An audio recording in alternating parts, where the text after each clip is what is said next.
This channel does not promote any violent, harmful, or illegal activities. All content provided by this channel is meant for an educational purpose only. আর এবার যে খবরে নজর রাখতেই হচ্ছে, নকশাল বাড়িতে তৃণমূল নেতার বাড়ি থেকে উদ্ধার হলো পারমাণবিক চুল্লিতে প্রয়োজনীয় রাসায়নিক। সেনা পুলিশের যৌথ অভিযানে উদ্ধার করা হলো তেজস্ক্রিয় এই মৌল। বাজেয়াপ্ত করা হয়েছে সেনাবাহিনীর বহু গুরুত্বপূর্ণ নথিও। ক্যালিফোর্নিয়াম বলে সন্দেহজনক ওই মৌলের 1 গ্রামের দাম শুনলে অবাক হবেন 17 কোটি টাকা। ধৃত ফ্রান্সিস এক্কা এলাকার দাপুটে তৃণমূল নেতা, তার স্ত্রী অমৃতা এক্কা শিলিগুড়ি মহকুমা পরিষদের কর্মাধ্যক্ষ। তেজস্ক্রিয় মৌল পরমাণু শক্তি মন্ত্রকের আধিকারিকদের দেওয়া হয়। বাজেয়াপ্ত তেজস্ক্রিয় মৌল পরমাণু চুল্লিতে ব্যবহার করা হয়। প্রাণঘাতী এই তেজস্ক্রিয় মৌল তৃণমূল নেতার বাড়িতে কিভাবে এলো? আচ্ছা, বড়সড় কোনো বিস্ফোরণের ছক কষা হচ্ছিল কি? এই উত্তর খুঁজছেন দার্জিলিং জেলা পুলিশের আধিকারিকরা। আপনাদের মনে থাকবে, মাস 6 আগে বিহারে একটি চক্র ধরা পড়েছিল। সেই চক্রের যারা ধৃত তাদের জেরা করেই এই তৃণমূল নেতার খোঁজ পাওয়া যায়।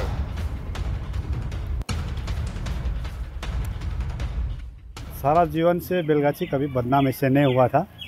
जो हम लोग का आदमी जो किया वो लेकिन बहुत गलत बात है।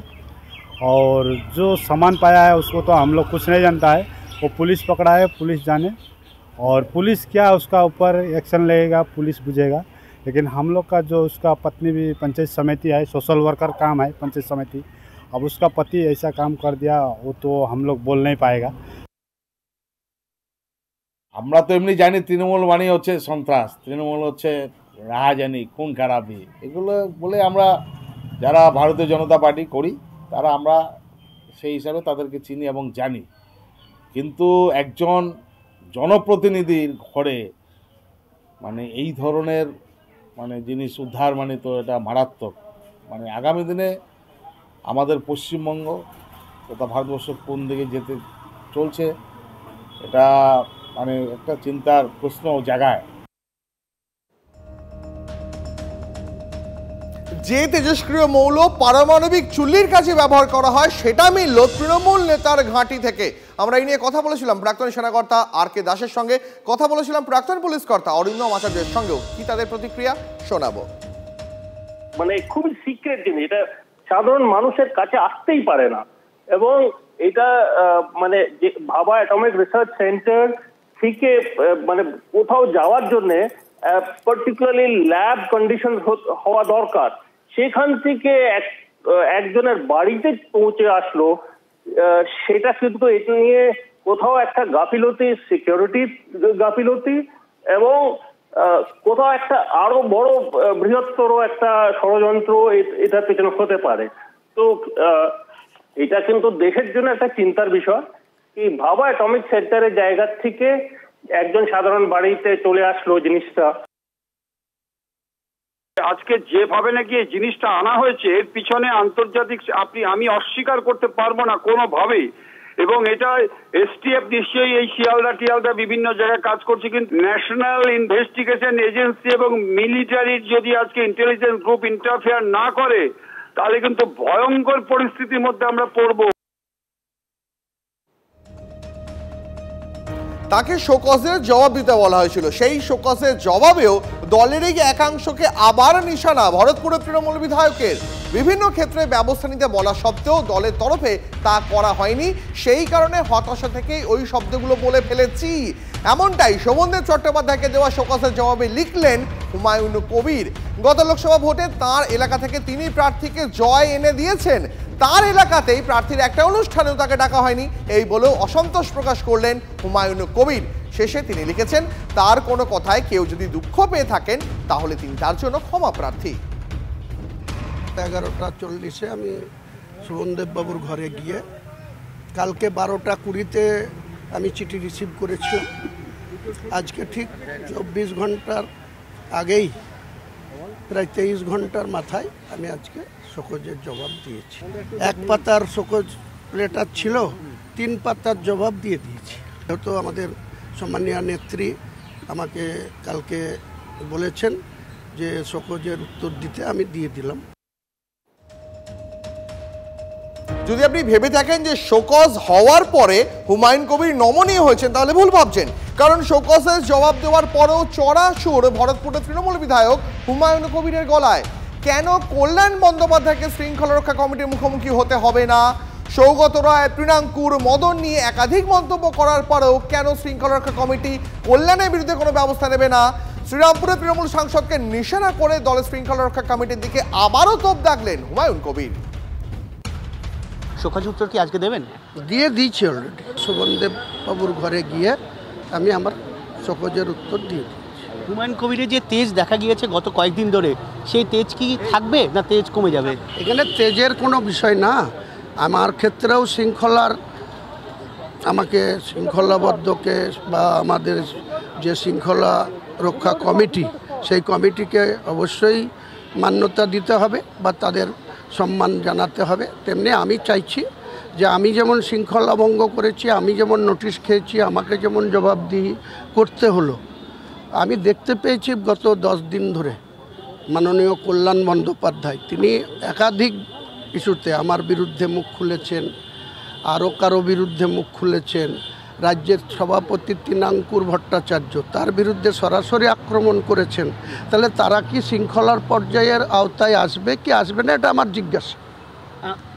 আপনারা বারবার করে অভিযোগ করেছেন যে গ্রামের মানুষ বলেই বারবার এরকম শৃঙ্খলা রক্ষা কমিটির মুখোমুখি হতে হয়, বারবার এই আইন শৃঙ্খলার মধ্যে পড়তে হয়, শুধুমাত্র গ্রামের বিধায়ক বলেই? আমার ক্ষেত্রে সেটাই লক্ষ্য করছি। মুর্শিদাবাদের অবজারভার যাকে বলা হচ্ছে, যার বিরুদ্ধে আপনারা বারবার অভিযোগ করেছেন, রাজ্যের পুরমন্ত্রী ফিরহাদ হাকিম, তার বিরুদ্ধে যে আপনার যে অবস্থান, সেটা কি অনড় থাকছেন না চেঞ্জ? এই মুহূর্তে আর ওইসব ব্যাপার নিয়ে আমি কোনো প্রশ্ন করব না। আমার একটাই প্রশ্ন, আমাকে শোকজ করেছিলেন, শোকজের জবাব আমি দিয়ে দিয়েছি। আমার জিজ্ঞাসা যে শৃঙ্খলা রক্ষা কমিটির কাছে, যে আমার ক্ষেত্রে যেটা হলো, কল্যাণ বন্দ্যোপাধ্যায়ও তৃণাঙ্কুর ভট্টাচার্যকে অ্যাটাক করেছে, তার বিরুদ্ধে শৃঙ্খলা কমিটি কোনো ব্যবস্থা নেবে কি নেবে না, সেটা আমি লক্ষ্য করব। এই মানুষটা তো গত লোকসভা নির্বাচনের আগে মুখ্যমন্ত্রীকে অব্দি অপমান করতে ছাড়েননি। হ্যাঁ, মুখ্যমন্ত্রীর বিরুদ্ধেও প্রার্থী দেওয়ার কথা বলেছিলেন, মানে ওই অঞ্চলে প্রার্থী দেওয়ার কথা বলেছিলেন তৃণমূলের বিরুদ্ধে। তো এদের জবাব, এদের না জবাব, এদের লা জবাব, এতে আমাদের বাংলার মানুষের কি যায় আছে বলুন তো? নজর রাখবে পরের খবরে। ইডির পর এবার সিবিআই এর মামলা তো জামিন কুন্তল ঘোষের। নিয়োগ দুর্নীতি মামলায় কুন্তলকে জামিন দিল সুপ্রিম কোর্ট। জামিনের শর্ত কি হবে ঠিক করবে ট্রায়াল কোর্ট, এমনটাই নির্দেশ সুপ্রিম কোর্টের। ইডির জামিন মামলায় যেসব শর্ত ছিল সেই শর্তগুলি বহাল থাকবে। তদন্তকারী সংস্থার অনুমতি ছাড়া রাজ্য ছাড়তে পারবেন না কুন্তল ঘোষ। জামিনে মুক্ত হওয়া মানেই কিন্তু তিনি অপরাধ মুক্ত হলেন তা নয়। সিবিআই ইডির দায়িত্ব হচ্ছে দ্রুত মামলাটাকে বিচারের পর্যায়ে নিয়ে আসা। যতক্ষণ না বিচার শুরু হচ্ছে ততক্ষণ তো এরকম ভাবে বেল পেয়েই যাবে। এবার যে খবরে নজর রাখবো, টাকা নিয়ে বিবাহিত মহিলাদের রূপশ্রী প্রকল্পের সুবিধা পাইয়ে দেওয়ার অভিযোগ কাঠগড়ায় নলহাটি তৃণমূল পরিচালিত ভদ্রপুর 2 নম্বর গ্রাম পঞ্চায়েতের প্রধান। কি অভিযোগ জানাবেন আমাদের সহকর্মী হিমাদ্রি রয়েছেন আমাদের সঙ্গে। তবে তার আগে শুনুন অভিযোগ। ওই প্রধানের কাছ থেকে। প্রধান কি বললো? দিল? প্রধান দিয়েছে। কি নিয়েছে? 10,000 টাকা নিয়েছে। 10,000। আপনার বিয়ে কবে হয়েছিল? 3 বছর আগে। ভদ্রপুর 2 নম্বর গ্রাম পঞ্চায়েতে রূপশ্রী ও কন্যাশ্রীর টাকা পাইয়ে দেওয়ার জন্যে প্রধান নাকি আনম্যারিড সার্টিফিকেট বিক্রি করছেন। আমরা মনে করি এটা নতুন কিছু নয়, কারণ তৃণমূলের প্রধান আর চুরি করবে না, 2 নম্বরই করি পয়সা ইনকাম করবে না, এটা তো হতে পারে না। তৃণমূল কোনোদিন দুর্নীতি করে না, দুর্নীতির সঙ্গে তৃণমূল থাকে না। তাহলে তৃণমূলের সঙ্গে মানুষ থাকতো না। মানুষ পরপর ভোটে দেখছে যে মানুষ কিভাবে তৃণমূলকে সাপোর্ট করে। এগুলা বিরোধীদের অপপ্রচার। এই মুহূর্তে বীরভূম থেকে আমার সহকর্মী হিমাদ্রি রয়েছেন আমার সঙ্গে। আমি সরাসরি হিমাদ্রির কাছে জানতে চাইব, হিমাদ্রি এখানে দুর্নীতির অঙ্কটা কেমন, মানে কিভাবে দুর্নীতি করা হচ্ছিল এখানে? দেখো, একেবারে নলহাটি 2 ব্লকের যে ভদ্র পঞ্চায়েত রয়েছে, সেই পঞ্চায়েতে যে প্রধান রয়েছে, প্রধানের বিরুদ্ধে অভিযোগ যে 10,000 টাকা করে নেওয়া হচ্ছিল এবং বদলে 25,000 টাকা পাইয়ে দেওয়া হচ্ছে। অর্থাৎ যে রূপশ্রী প্রকল্প রয়েছে রাজ্য সরকারের, যে অবিবাহিত মহিলাদের জন্য বিয়ের আগে 25,000 টাকা করে দেওয়া হয় এবং বিবাহিত যারা মহিলা তাদেরকেও এই প্রকল্পের আওতায় দুর্নীতির মাধ্যমে আনা হচ্ছে এবং 25,000 টাকা থেকে 10,000 টাকা নিচ্ছে প্রধান এবং যে বাকি 15,000 টাকা রয়েছে সেটা যে বিবাহিত মহিলা তাকে দেওয়া হচ্ছে। এভাবেই কিন্তু একের পর এক দুর্নীতির অভিযোগ রয়েছে এবং অভিযোগ করছেন খোদ তৃণমূলেরই একাংশ। তৃণমূলেরই ওই পঞ্চায়েতের বিভিন্ন মেম্বার থেকে শুরু করে অন্যান্য যারা সদস্য রয়েছেন বা তৃণমূলের কর্মী রয়েছেন তারা ইতিমধ্যেই জেলা শাসকের দ্বারস্থ হয়েছেন, জেলা শাসককে লিখিতভাবে জানিয়েছেন প্রধানের এই। তার মানে এবার রূপশ্রী প্রকল্পেও কাটমানি নেওয়ার অভিযোগ তৃণমূল নেতার বিরুদ্ধে। অনেক ধন্যবাদ তোমায় হিমাদ্রি। আর এবার নজর রাখবো দিল্লির দিকে, কারণ সংসদ চত্বরে তৃণমূল আপের এক সুর, কটাক্ষ বিজেপির। মণিপুর, বেকারত্ব, কর্মসংস্থান সহ একাধিক ইস্যুতে একসঙ্গে অবস্থান বিক্ষোভে আম আদমি পার্টি এবং তৃণমূল কংগ্রেস। লক্ষণীয় বিষয়, এই বিক্ষোভে কংগ্রেস সহ অন্য কোনো বিজেপি বিরোধী দল নেই। তৃণমূল আপের বিক্ষোভকে তাই কটাক্ষ করতে ছাড়ছে না বিজেপি। প্রধানমন্ত্রী প্রথম দিন বলেছিলেন যে কিছু বিরোধী দল আছে যারা দিগ্ভ্রান্ত এবং যারা ভিন্ন ভিন্ন পরস্পর বিরোধী ইস্যুকে সামনে নিয়ে এসে পার্লামেন্টকে অচল করে দেবে, হই হট্টগোল করবে, চলতে দেবে না। সেটাই তো আমরা দেখতে পাচ্ছি এক সপ্তাহ ধরে। আর কে জবাব চাইছে? তৃণমূল কংগ্রেস জবাব চাইছে, আম আদমি পার্টি জবাব চাইছে। দেখলাম ওরা ধর্ণা দিচ্ছিল, পুরো দলও সঙ্গে নেই। অন্যান্য শরিকরা কোথায়? ইন্ডিয়া জোটের জোট টোট কিছু নেই।